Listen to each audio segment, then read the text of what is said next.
Ambassador Elena Vasquez stood alone in the center of the Galactic Council chamber. The room was made of crystal that seemed to glow with its own light. Around her, sitting in elevated seats that formed a great circle, were the representatives of 12 alien species. Each one had traveled from distant stars to be here. Each one was looking at her with expressions she could not fully read. This was humanity's first formal introduction to the galactic community. After decades of slow communication across the void of space, after years of careful diplomacy, this moment had finally arrived. Elena had prepared for months. She had practiced her speech 100 times. She knew that everything she said today would shape how the galaxy viewed her entire species. She began to speak. Her words were translated instantly by the small device attached to her collar, turning her voice into sounds and frequencies that each species could understand.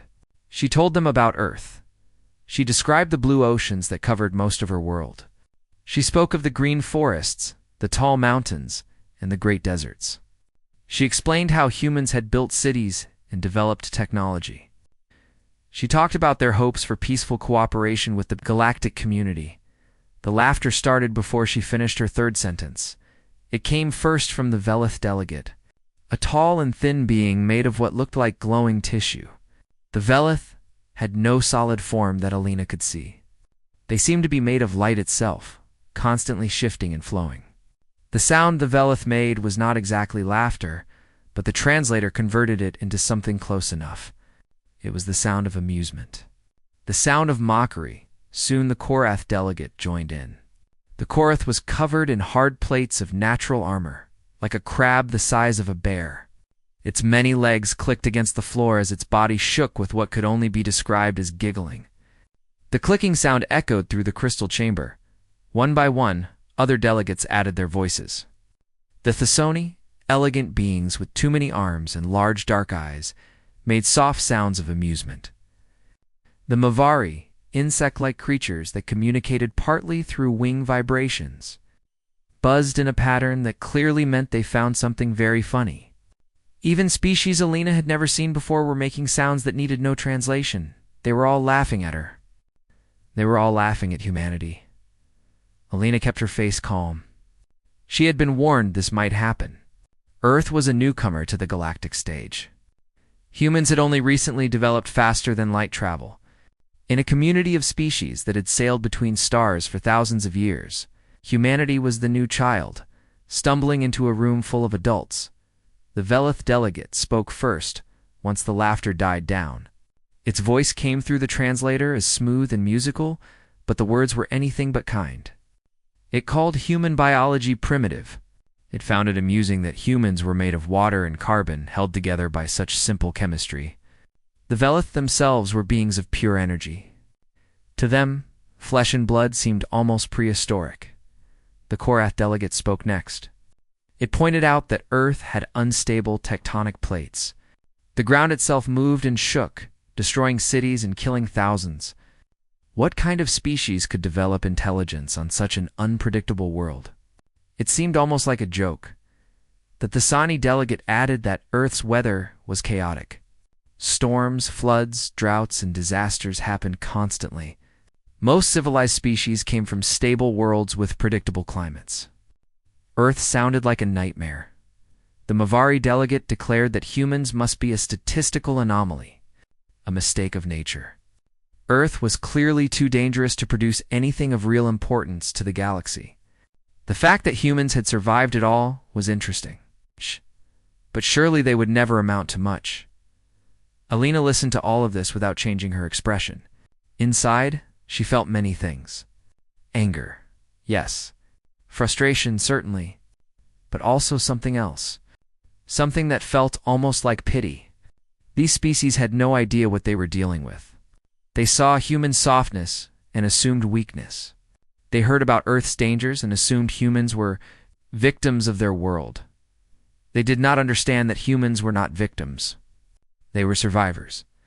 As the session continued and more delegates made jokes at humanity's expense, Lena noticed that one representative had remained completely silent.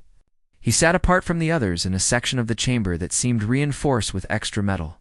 He was large, much larger than any other delegate present. His skin was thick and scarred, the color of dark stone.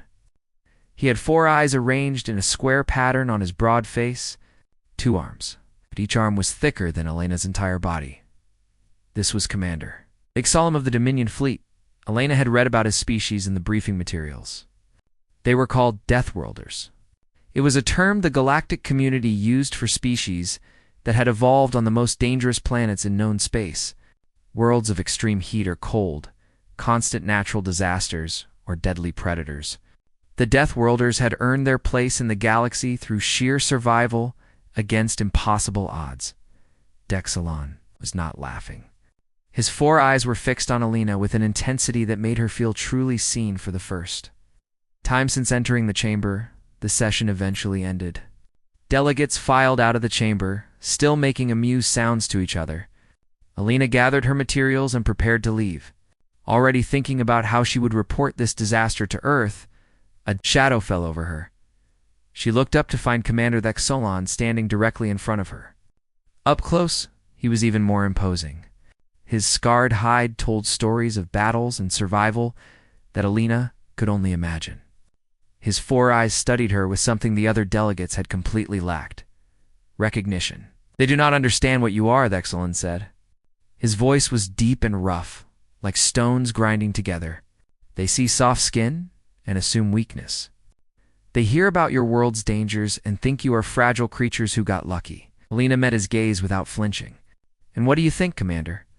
Ixalan made a sound that might have been a grunt of approval. "I think they are fools. My people earned our classification through volcanic hellscapes and predators that could tear through metal. We know what it takes to survive a world that wants to kill you. And I can see something in your eyes that tells me your world is not kind either." He leaned closer, his massive form blocking out the light from the crystal walls. "Tell me, Ambassador. I would like to understand your species better. I would like to know what made you. So tell me about your world. Tell me about your oceans. What shares those waters with your people?" Elena felt a smile slowly spread across her face. It was not a friendly smile. It was the smile of someone who had been underestimated and was about to change that. "Commander," she said quietly, "have you ever heard of sharks?" Ixalan's 4 eyes narrowed with interest. He had not heard of sharks, but something in the human ambassador's voice told him he was about to learn. And something told him that when he did, everything the galaxy thought about humanity would change. "No," he admitted. "Tell me about these sharks." Elena's smile grew wider. "I would be happy to. But I should warn you first, once you know about sharks, you will never look at humans the same way again." Word traveled fast through Station Meridian. By the next day, everyone had heard that the human ambassador was hosting a special presentation in the observation lounge. She called it an educational session about Earth. She said she wanted to help the galactic community understand her homeworld better. Most delegates decided to attend, not because they were genuinely interested in learning about humanity. They came because they expected more entertainment. The first session had been amusing. Watching the soft little human try to impress the great species of the galaxy had been fun. Perhaps this presentation would give them more reasons to laugh. The observation lounge was a large room with transparent walls that looked out into the endless darkness of space. Stars glittered in the distance like scattered diamonds. Delegates from every species found seats or standing positions according to their body types. The Velith delegate floated near the ceiling, its glowing form casting soft light on those below. The Korath delegate settled its armored bulk into a reinforced section of the floor. The Thessoni arranged themselves elegantly on curved seating designed for their many-limbed bodies. "Commander." Ixalan stood at the back of the room. He had not told anyone about his conversation with the human ambassador. He simply watched and waited. Elena Vasquez walked to the center of the room. She carried a small device in her hand. She looked calm and composed, showing no sign of the mockery she had faced the day before. If anything, she seemed almost relaxed, almost confident. "Thank you all for coming," she said. "Yesterday, several delegates expressed curiosity about Earth's environment. I thought it would be helpful to show you what our planet is actually like." She touched the device in her hand. The lights in the observation lounge dimmed. Suddenly, the transparent walls were no longer showing space. Instead, they displayed a perfect holographic image of Earth's ocean. The effect was immediate and startling. Water filled the view in every direction. Deep, dark, endless water. The blue of the surface gave way to darker shades as the simulated ocean stretched downward into depths where light could not reach. The hologram was so realistic that several delegates felt as if they were actually underwater. Some of them shifted nervously in their seats. Alina noticed their discomfort and understood it. She had studied the backgrounds of every species attending.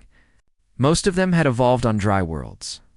Planets with forests or deserts or rocky plains. Open water was rare in the galaxy. Large bodies of liquid were unsettling to species that had never evolved to deal with them. The idea of floating in something so vast and deep triggered instinctive fear in creatures designed for solid ground. 71% of Earth is covered in this, Alina said calmly. Oceans that stretch across the entire planet. Some parts are so deep that we have only explored a small fraction of them. Even now, after centuries of civilization, we do not fully know what lives in the deepest waters. She paused to let that sink in. Several delegates exchanged uncertain glances. And for 400 million years, Alina continued, these oceans have belonged to them. She touched her device again. Something appeared in the holographic water. It was large. Larger than a human? Its body was streamlined and powerful, built for speed and efficiency. Its skin was gray, rough like sandpaper. Its tail swept back and forth in slow, powerful movements that propelled it through the water with terrifying grace. But the most striking feature was its mouth. Rows of teeth, white and sharp, designed for one purpose and one purpose only. The shark circled slowly in the holographic display.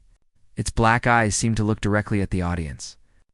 There was no expression in those eyes, no emotion, just cold, patient awareness. This, Alina said, is a great white shark, one of the most successful predators in the history of our planet. She began to explain. Her voice was calm and steady, like a teacher giving a lesson. But the information she shared was anything but ordinary. She told them about the shark's electroreceptors, special organs in its head that could detect the electrical signals generated by a beating heart. A shark could sense prey from incredible distances. It could find creatures hiding in sand or darkness simply by feeling the electricity of their life force. She told them about the teeth. Sharks did not have just one set of teeth. They had rows upon rows, constantly growing and replacing themselves. A shark might go through thousands of teeth in its lifetime. It never had to worry about losing its primary weapon. She told them about the eyes. Black and empty, showing no fear and no mercy. Eyes that had watched the dinosaurs rise and fall. Eyes that had seen ice ages come and go. Eyes that had witnessed every major event in Earth's history because sharks had survived them all. Sharks have existed for 400 million years, Alina said. They survived 5 mass extinction events. Events that wiped out most life on our planet. The dinosaurs died. Countless species vanished forever. But the sharks remained. They were so perfectly designed for killing and surviving that evolution itself seemed to give up trying to improve them. They reached perfection and simply stopped changing. The Velith delegate's glow had become noticeably dimmer. Its form flickered with what might have been nervousness. Finally, it spoke. This creature, it said, its translated voice slightly unstable. Surely it is extinct now, yes? Your species must have eliminated such a dangerous threat long ago. Lena looked at the Velith with an expression that was almost pitying. Eliminated? She repeated. She actually laughed. The sound was soft, but genuine. We swim with them. For fun, silence filled the observation lounge. Complete, absolute silence. Alina continued her presentation. She showed them footage of human divers entering shark-filled waters with nothing but thin suits and breathing equipment. She showed them surfers riding waves while sharks hunted in the same waters below. She showed them scientists tagging sharks, touching them, studying them up close. Humans have known about sharks for as long as we have sailed our oceans, Alina explained. They have killed many of us. They continue to kill some of us every year. We know exactly how dangerous they are. We have seen what those teeth can do to human flesh. And yet we keep going back into the water. We cannot stay away. Commander Thexelin watched the other delegates carefully. He saw their fear growing with every word the human ambassador spoke. These species had come here expecting to laugh at a primitive civilization from a gentle world. Instead, they were learning that humans had spent their entire existence sharing their planet with perfect killers, and they had not hidden from those killers. They had not run away. They had dove straight into the water with them. But I want to be honest with you, Elena said, her voice dropping slightly. I have shown you sharks because they are impressive, because they are ancient and powerful and deadly. But there is something you should understand before we continue. She paused. Every eye in the room was fixed on her. Sharks, she said slowly, are not even close to the most dangerous things in our oceans. The silence that followed was so deep that Alina could almost feel it pressing against her skin. She looked around at the assembled delegates. Their earlier amusement was completely gone. In its place was something new, something that looked very much like fear. At the back of the room, Commander Thexelon allowed himself a small smile. He had been right about the humans, and he suspected this was only the beginning. The formal request arrived at the Galactic Council's Classification Bureau before the station's artificial day cycle had even ended. It was signed by 17 species. All of them demanded the same thing. They wanted an immediate review of Earth's planetary designation. Bureaucrat. Yeneth had worked at the Classification Bureau for 300 years. He was a Visani, with elegant limbs and large dark eyes that had seen countless worlds assigned to their proper categories. He took great pride in his work. The classification system was the foundation of galactic civilization. It told species what to expect when they visited new worlds. It helped governments plan colonization efforts. It warned travelers about potential dangers. Earth had been classified decades ago, when humanity first made contact with the galactic community. Based on initial scans and reports, Yeneth himself had assigned it to the category of temperate, developing world. This meant a planet with comfortable conditions and primitive but promising inhabitants. It was the kind of classification that suggested humans were like children, harmless, unremarkable. Perhaps someday they would grow into something important, but for now, they were nothing to worry about. That classification was now being questioned. Aggressively questioned, Yeneth sat in his office as report after report flooded his communication systems. Every delegate who had attended the human ambassador's presentation had filed complaints. They claimed the original classification was dangerously inaccurate. They provided footage and data and demanded explanations. Yeneth reviewed the footage himself. He watched the holographic sharks circle through simulated water. He listened to the human ambassador calmly describe creatures that had existed for 400 million years. He saw the images of humans swimming alongside these predators, entering their territory willingly, treating mortal danger as entertainment. Then he watched the second part of the presentation, the part where Ambassador Vasquez explained that sharks were not even the most dangerous things in Earth's oceans. She had shown them box jellyfish, creatures that looked like floating pieces of transparent cloth, but whose venom could stop a heart in minutes. She had shown them blue-ringed octopuses, small enough to fit in a human hand, carrying enough poison to kill dozens of full-grown humans with no known cure. She had shown them parasites that invaded bodies and controlled minds, fungi that turned insects into zombies, bacteria that ate flesh faster than medicine could work, and she had done it all with that calm, almost friendly voice, as if she was simply sharing interesting facts about her home. Yeneth's many limbs trembled as he processed the implications. He had made a terrible mistake. Earth was not a temperate, developing world. Earth was something else entirely. The emergency hearing was called for the following day. Representatives from every species gathered in the Bureau's main chamber. Holographic displays filled the air, cycling through images of Earth's most dangerous creatures. The sharks returned again and again, their black eyes staring out at the assembled delegates as if reminding them of what lurked. Beneath human waters, the Velith delegate spoke first. Its glow was pale and unstable, nothing like the confident brightness it had shown during the first council session. It argued that the classification must be wrong. The data must be flawed. No sapient species could possibly evolve under such conditions. The psychological damage alone would destroy any developing civilization. Commander. Vexolon stepped forward before anyone else could respond. The massive Deathworlder moved to the center of the chamber, scarred hide catching the light from the holographic displays. Every eye in the room turned to him. When a Deathworlder spoke about planetary classifications, everyone listened. "You say no sapient species could evolve under such conditions?" Vexolon said, his deep voice filling the chamber. "And yet they did. Not despite these conditions, delegate. Because of them?" He gestured toward one of the holographic sharks. The image froze, teeth bared, body tensed for attack. Oh. "My people earned our Deathworlder classification. Through volcanic hellscapes and predators that could tear through solid metal, we understand survival. We know what it means to grow strong because your world gives you no other choice. But these humans..." He paused, letting the weight of his words build. "These humans evolved alongside creatures that have been perfecting death for 400 million years. Longer than most species in this room have existed. Longer than many of our worlds have been stable.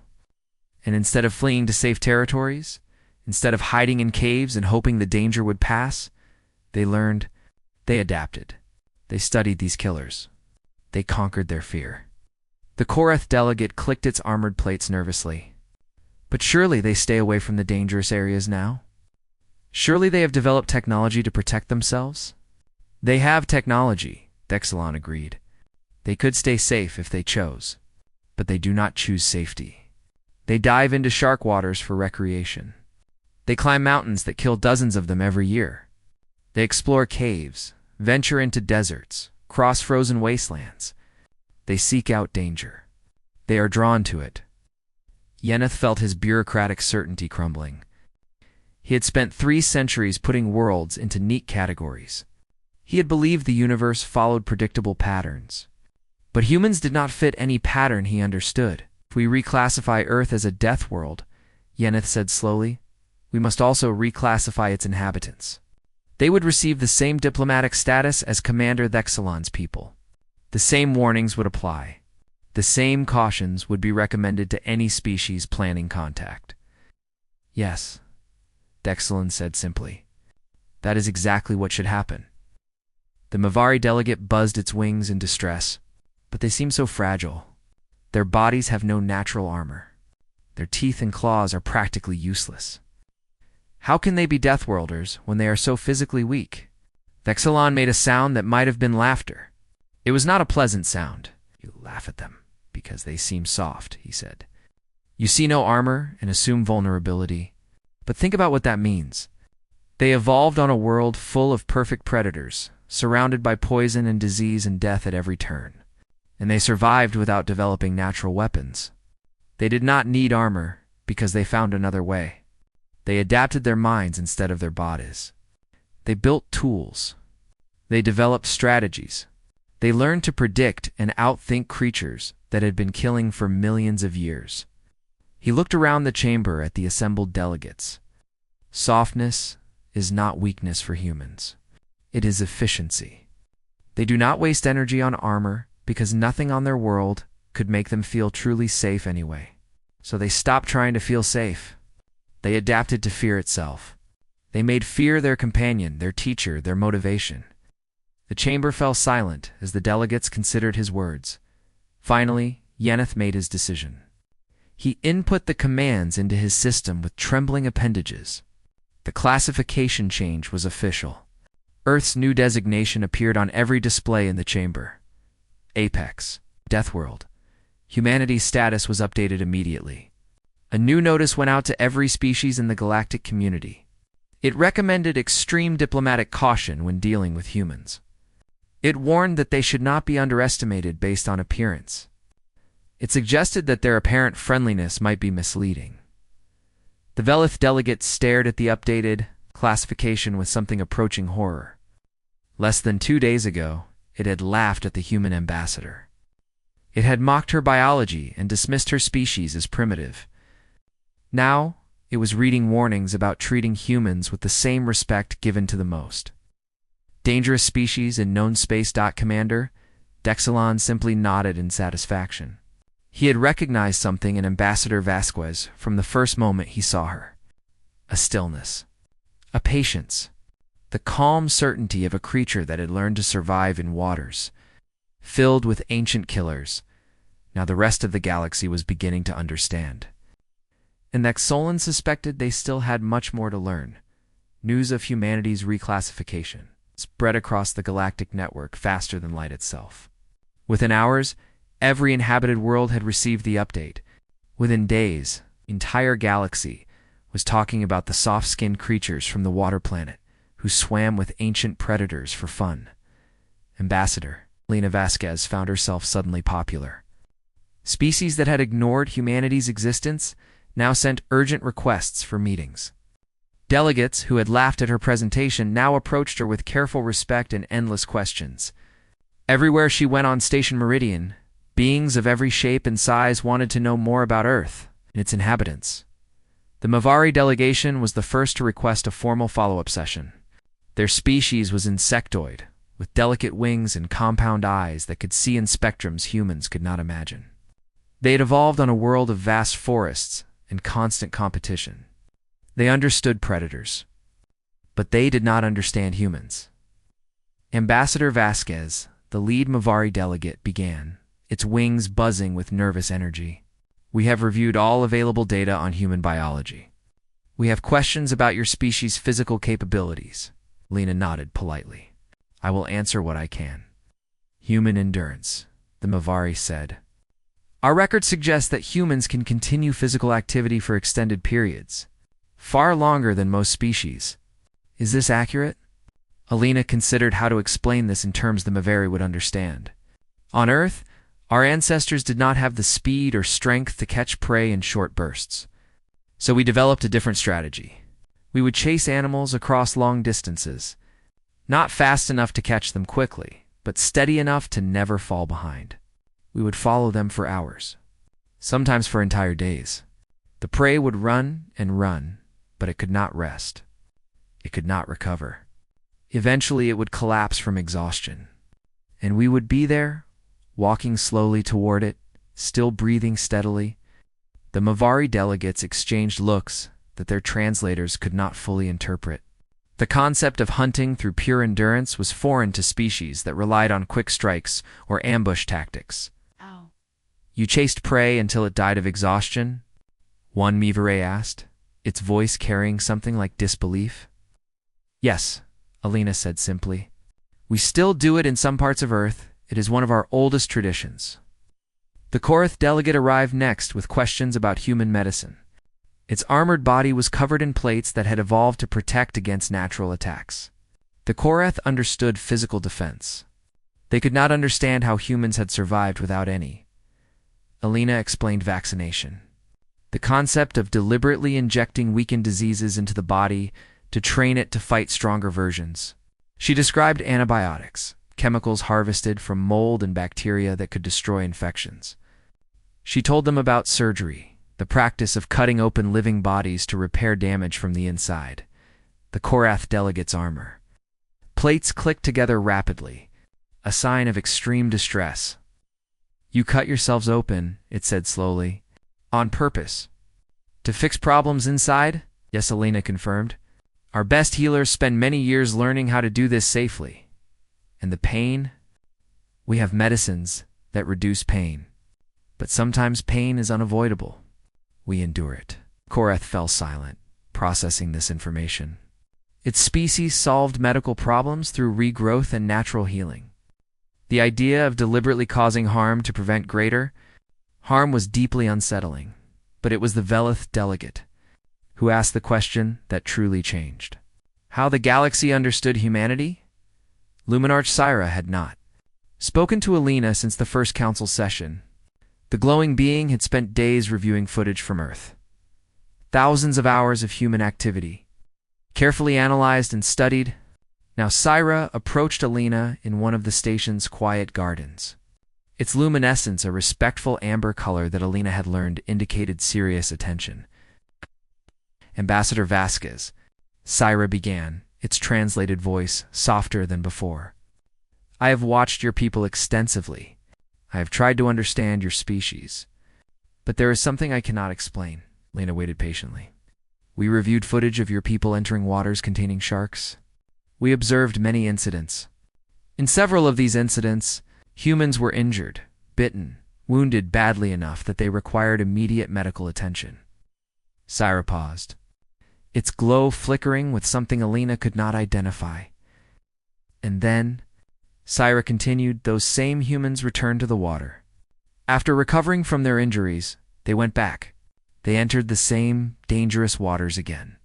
Some of them were injured a second time, and still they returned. The Velith's glow intensified with confusion. Why? Syra asked.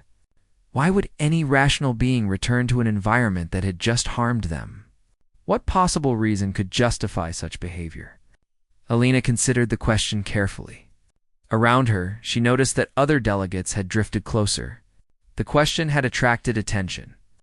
Species from across the chamber were now listening, waiting for her answer. Because Alina said, finally, we are not finished yet. Syra's glow dimmed in confusion. Not finished? Not finished with what? Alina smiled gently. When a human falls, we get back up. When we fail, we try again. When something hurts us, we do not let that pain define us. We return, we persist. We refuse to let the things that harm us have the final word. She looked around at the assembled delegates. On Earth, we have a saying. When you fall off a horse, you get back on. It means that failure is not an ending. Injury is not defeat. Fear is not permission to stop. These are just obstacles, temporary setbacks. They tell us we have more to learn, more to practice, more to improve. They do not tell us to quit. Commander Thexelon had entered the garden without Alina noticing. The massive Deathworlder stood at the edge of the gathering, his 4 eyes fixed on her with something like recognition. You do not merely survive your world, he said, his deep voice carrying across the garden. You challenge it, constantly, endlessly, even when it hurts you, even when it scars you. You go back. Every single day, Alina confirmed, and we always will. She turned back to Luminarch Syra, whose glow had shifted to something the translator could not interpret. The surfers who return to shark waters after being bitten, Alina explained. The climbers who scale mountains after watching friends fall. The explorers who venture into darkness, even after facing death. They all share one thing. They refuse to let fear win. They refuse to let pain be the end of their story. She paused, choosing her next words carefully. Humans are not brave because we feel no fear. We feel fear constantly. Our world has given us countless reasons to be afraid, but we have learned that fear is not a signal to stop. It is a signal that we are doing something that matters, something difficult, something worth doing despite the cost. Syra's glow finally settled into a color Alina had not seen before. She did not need a translator to understand what it meant. It was awe, pure, undisguised. You are not just survivors, Syra said quietly. You are something else entirely. We are human, Alina said simply, and we do not stay down. The delegates around her fell silent. In that moment, something fundamental shifted in how the galaxy perceived humanity. They were not laughable primitives from a chaotic world. They were not fragile creatures who had gotten lucky. They were a species that had learned to treat fear as fuel. A species that responded to injury by growing stronger. A species that looked at 400-million-year-old predators and thought, I wonder what it would be like to swim with those, and that was terrifying, in a way that armor and weapons could never match. 6 months had passed since humanity's reclassification. As an apex Deathworld species, in that time, the galaxy had changed in ways both visible and subtle. Alliances shifted. Trade agreements were reconsidered.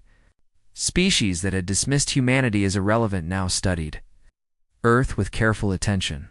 The Korath Military Academy sent a formal request to human governments asking for access to training materials. They had become fascinated by human endurance tactics. The concept of pursuit predation, of wearing down enemies through relentless persistence rather than overwhelming force, had captured their strategic imagination. Korath officers now studied human marathon runners and long-distance hikers, trying to understand how creatures without natural armor could outlast opponents who seemed physically superior, the Thasani. Research community incorporated human medical innovations into their programs. Vaccination, once considered a primitive and dangerous practice, was now being studied for potential applications across multiple species. The idea of teaching bodies to fight disease by exposing them to weakened versions of threats was spreading through galactic medicine. Some Thasani researchers called it brilliant, others called it insane. Most acknowledged it was effective. Even the proud Velith had reached out to humanity. A deep-sea exploration mission was being planned for one of their colony worlds, a planet with vast oceans they had never dared to explore properly. The Velith were beings of light and energy, ill-suited for dark waters and crushing pressures. They had quietly requested human consultants for the project. After all, humans had spent their entire existence learning to survive in exactly those conditions. But the greatest change came at the annual Galactic Council Summit, the largest gathering of species in known space. Representatives from hundreds of worlds came together to discuss trade, security, and the future of interstellar civilization. And for the first time in history, human had been invited to deliver the keynote address. Ambassador Elena Vasquez stood in the same crystalline chamber where she had first been laughed at half a year ago. The seats around her were filled with the same species who had mocked her biology and dismissed her world as chaotic. But nothing else was the same. The laughter was gone. In its place was attentive silence. Elena looked out at the assembled delegates. She saw the Velith, their glow now a respectful shade she had learned to recognize. She saw the Korath, their armored bodies still and focused.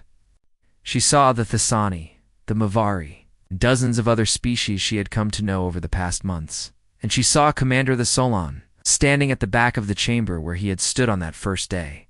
His 4 eyes met hers across the distance, and he nodded slightly. An acknowledgement between equals, Elena began to speak.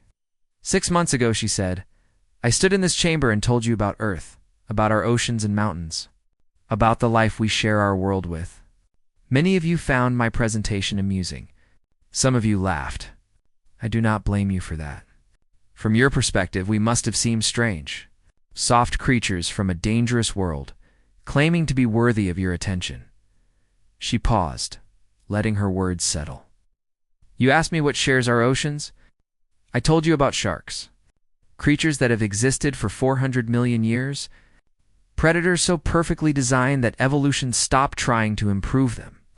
You were surprised that we swam with them.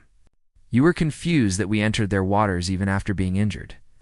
She gestured around the chamber, taking in the hundreds of species present. But here's what I did not tell you then. Sharks are not our enemies. They are not monsters we must defeat, or threats we must eliminate. They are our teachers. They taught us that the universe is vast and ancient and filled with things that can end us in an instant. They taught us that survival is never guaranteed. They taught us that the only response to danger is to keep moving forward. Elena's voice grew stronger. Every predator on Earth taught us something. Every disaster, every disease, every extinction event that failed to destroy us made us more determined. We did not survive despite our world. We survived because of it. The hardship shaped us. The danger refined us. The constant threat of death taught us to value life in ways that peaceful evolution could never teach. She looked directly at the Velith delegation. You called us primitive because we are made of flesh and blood. But our biology is not a weakness. It is a testament to what carbon and water can achieve when pushed to the absolute limit. We are proof that soft things can be strong, that fragile things can endure, that the smallest spark of life can burn brighter than stars when it refuses to go out. The Velith's glow shifted and brightened. A sign of emotional response that needed no translation, Elena continued, her gaze sweeping across the chamber. The sharks have patrolled our oceans since before complex life existed on land. They watched our distant ancestors crawl out of the water onto the shores. They watched us develop tools and language and civilization. They are still there today, unchanged, perfect, patient. And we still enter their waters. She smiled slightly. We enter because we learned something important. Fear is not a wall. It is a door. Every time we choose to face what frightens us, we become something more.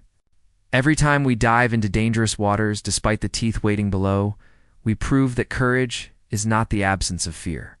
Courage is action in spite of fear. Commander Thexalon rose from his seat. His massive form drew every eye in the chamber. The Deathworlder walked toward the front of the room, his heavy footsteps echoing off the crystal walls. He stopped beside Alina and turned to face the assembly. I recognized something in Ambassador Vasquez when I first saw her, Thexalon said, his deep voice filling the space. I saw the calm of a creature that has learned to live alongside death. I saw the patience of a species that measures time in hundreds of millions of years. I saw the quiet strength of beings who know fear intimately and have chosen to keep walking anyway. He placed one massive hand on Elena's shoulder, a gesture of solidarity between two Deathworld species. Humanity has earned their place among us, Thexolin declared. Not through military might or technological supremacy, through something far more important. They have shown us that the true measure of a species is not how it avoids danger, but how it responds when danger is unavoidable. Alina nodded in appreciation, then turned back to face the assembly. The sharks taught us to keep swimming, she said. To never stop moving forward, no matter what waits in the darkness ahead. We stopped being afraid of them long ago. We learned to swim alongside them instead. She spread her arms, encompassing the entire chamber. And now we would like to swim alongside all of you? The applause began with Thexolin, a thunderous rumbling sound from his massive form. Then the Chorith joined in, their armored plates clicking in rhythmic appreciation. The Thesoni added their elegant sounds of approval. The Mavari buzzed their wings in harmony. Even the Velith glowed brighter, their light pulsing in patterns that conveyed deep respect. Within moments, the entire chamber was filled with the combined sounds of 100 species expressing their acknowledgement, their acceptance, their newfound respect for the soft-skinned creatures who had walked into this room 6 months ago and refused to let laughter stop them.